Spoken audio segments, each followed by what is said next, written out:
Welcome to this episode of Bias Hacking for Conversation Designers, the Vocalime series exploring how different kinds of cognitive biases interact with the work of conversation designers and offering insights on how to mitigate them.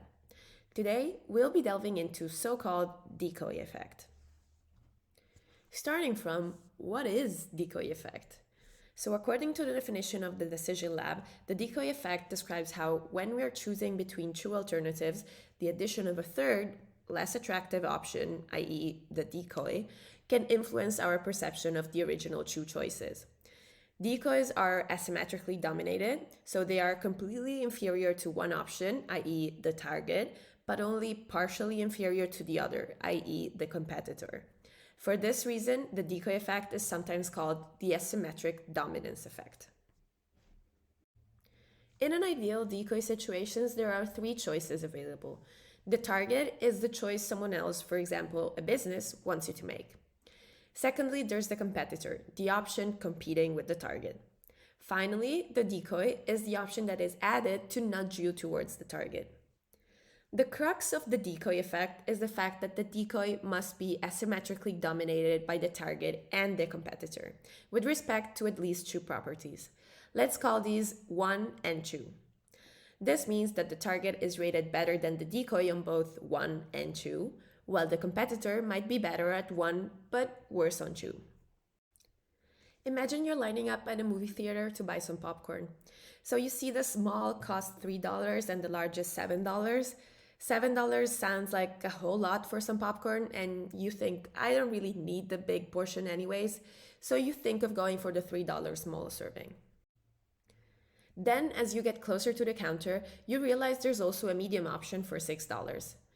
You're still not that hungry and a large popcorn would be too much for yourself, but you can't stop thinking of how much of a better deal $7 for a large portion are compared to the $6 for a medium portion. So you decide to buy the large anyways.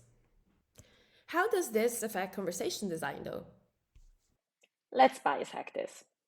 Of course, a disclaimer is always due that we are not claiming to cure the incurable or fix the unfixable. Bias are part of us and will always be.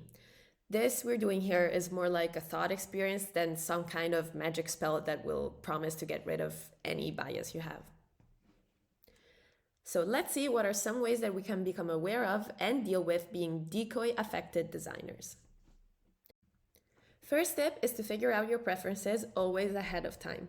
This can mean establishing criteria for choosing which intense implementation to prioritize, but also defining clear guidelines for your bot persona so that when in doubt, it will be immediately clear whether a certain phrasing would make sense or not.